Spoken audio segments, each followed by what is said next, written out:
Hey folks, Vic here with your weekly trade video for the week ending Friday, June the 12th, 2020. First off, here is information on how you can stay more connected with us via social media. Just pause the video to get those links. Secondly, we're hosting a webinar next week, Thursday, June the 18th, 3 p.m. Eastern. Darko is going to do his regular pre-market analysis video on all the relevant pairs in front of everyone. Okay, it'll be highly educational for you to see how he does it and how he comes up with his trade setups for our members every single day. There's a link in the text below this video or in the email that you received where you can register, and even if you can't make it, register anyway and we'll send you the recording. Today I'm going to talk to you about get our picture back up here. Today I'm going to talk to you about our trades this week. Both the ones that we got and the ones that we didn't get, and the reasons why. We ended up with a final target hit for a winner of 400 pips on one of our trades. I'll show you that.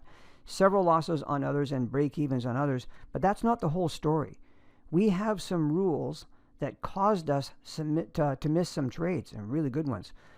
A human being, Darko, has to come up with these trades, and we need to follow all the rules that go along with them, and there are some real frustrations that come along with doing this, as you're going to see. But without rules, what do you have? Randomness and inconsistency, which will be a losing path. Okay? Rules are established so that you'll have a good idea of what to do in any given situation, which makes trading so much easier. And these rules come from, lots of observation, backtesting, and keeping the odds in your favor. Alrighty, let's go take a look. So I'm going to show you how the rules affected the trades this week. First of all, I can tell you that we had 5 losing trades as of Thursday when I'm recording this. Not all full losses, because some of them we were able to mitigate the loss. We have techniques for mitigating losses, and then 3 smaller winning trades, but we also had 1 gigantic winning trade. So we still had an overall decently profitable week. And that in itself, by the way, is a valuable lesson. Let your profits run to targets. You need to get some high reward risk results to make up for the smaller losses along the way. Keep in mind that our account risk on any one trade is at 0.5%. So a full loss would be a half of 1% or of your account. And that's why losing trade is never a big problem for us. The big trade that we had was on the British pound Japanese yen pair. I'll show you on the premium service chart here. British pound Japanese yen was right here. This is the one. Darko posted this way before it happened. You can see down here, this is an hourly chart down here, and he was looking to sell it up here at 139.44-ish area, 42, with a bit of front running. And I'll just go to the trade management, and here's the first part of it right here on this pair. Here was the fill right up in here. Look at this move down, scaled for 300 pips on that one, on part of the trade. And then part 2 is right here, and that was hit today actually for 400 pips down here. Actually, it's gone almost 500 pips down now, 400 pips there. So, that final target got hit. And yeah, you know what? If you scaled at 300 pips first, then the average pip gain was 350 pips, close to a 10-to-1 reward risk trade. That alone made it a very nice week of trading overall. Now, one of our rules, or should I say guidelines, because there are nuances that come with experience, times when you can bend the rules. But one of them is that when there is a red flag news event coming up, we take action, especially if it's a major red flag news release. Or I guess I should say we take inaction. Okay, we stand aside because of expected very high volatility. On Wednesday, there was a major release, the U.S. FOMC rate release. Okay, out of the U.S. That's a big one, okay, and usually causes big price movement, not to mention widening spreads, just a dangerous environment. We had orders in on several pairs as per Darko's pre-market analysis, his PMA video, but since they weren't filled before the big red flag news, we pulled the orders. Okay, that's what we do. So let me just show you the trades that were canceled. First of all, British pound, Australian dollar. Where is that one? Right. Let's go back to the day trades. GA right here.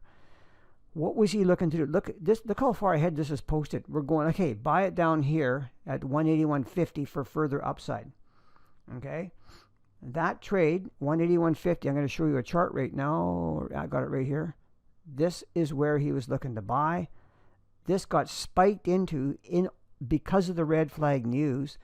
And look at this move up. I mean, the move has been up 200 pips at this point. You can see here that, see all of this support in here has got hit. These are good places to look to take some profit if you wish. Anyway, that's about a 4-to-1 reward risk, just taking it right to there. 4-to-1. Final target still higher for about 300 pips. Another one. This is another one that happened during the red flag news on the CAD yen pair right here. And Darko posted this one in our premium service chat room. And it was up. It was right. The sell was. He was looking to sell right here. Again, spiked into during the red flag news about the 80-30. Look at this move down. That's 100 pips down to here. Okay, with a 25 pip risk, about a 4-to-1 reward risk still going. And one final one I'll just show you here that he also posted this one in the premium service chat room, and he was looking to sell this one right here around, call it 6,200. This thing's been down to 60.50. Okay, that needed a 30 pip stop, but you know, it was up over 100 pips when I was first looking at it. It's up even more now, but even at the 100 pips, it was close to a 6 to, pardon me, that's not correct. 100 pips, about a 3-to-1, over 3-to-1. The opposing daily support is at 6.0. I'm going to show you that, because if that gets hit, dude, it's been very close right now. Right down here, you see this is the level of resistance, and if that gets hit, that's 180 pips, close to a 6-to-1 reward risk trade. So we missed out on about, well, over 500 pips because of orders that were canceled ahead of the major red flag news on Wednesday, which, as I say, was a Fed rate in the U.S. Now, let me ask you something. Would this cause you to change your rules about trading in front of red flag news? Honestly. Well, I can tell you this. This is a great example of hindsight trading. Thinking that you should now change the rules because of one event like this is what stage 1 or stage 2 novice traders do. Stage 3 or stage 4 traders understand that generally the best bet is to stand aside in a situation like this. Okay? This would be, listen, I mean, we'd be talking a completely different story if all of those pending orders had not been profitable. I can show you lots of examples of not only where they would have been stopped out, but you would have also taken some nasty slippage along with it. And you know who this bothered more than anybody else? Darko. I think he actually tore some of his hair out. And the reason why, you know what? Because everything he is doing is for the benefit of our paying members. His heart and soul goes into this. After spending, like, think of it, spending many, many hours that nobody else knows about, nobody sees, and time away from doing other important things in his life and seeing these setups and analyzing the charts, letting the members know well in advance, then canceling them before the red flag news, which was the correct thing to do, only to watch them become huge winners, is very, very frustrating for him.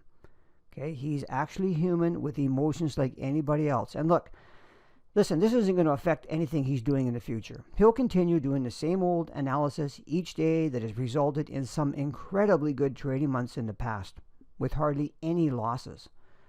Right? That's how some of our months have been. We just need our members to understand this whole process and why we do what we do and why we have the rules that we have. Okay? And just before I finish, I want to just tell you one thing. We actually still have a trade going on, a swing trade on the Aussie CAD pair. This was sold right here, and it's still going down. You can see we hit this opposing level of support, so that's a time to get the risk out of the trade or take some profit. And that's got a ways to go. There should be about 120 pips in that if we hit the opposing level on that trade. Okay. And here, let me just show you I'll show you the premium service screenshot of that. Go to the swing trades, which is right here, Aussie CAD, and you can see right there, 93.74. That's where he was looking to sell, 93.72. And here's our move that we're looking to the downside, which is so far unfolding just like that. Now, as mentioned, Darko is going to do his PMA video live in front of everyone next Thursday, June the 18th, 3 p.m. Eastern Time. Again, there's a link in the email that you received or in the text below this video. Okay, I just really encourage you to be there and listen to it, or at least register and get the recording, and you can check it out later. If you know Darko, you know he wears his heart on his sleeve. Okay, if we have losing trades, he knows that it's not a big deal, but he really feels for our members, well, especially the newer ones, because they're more emotionally driven, and losses can eat away at them.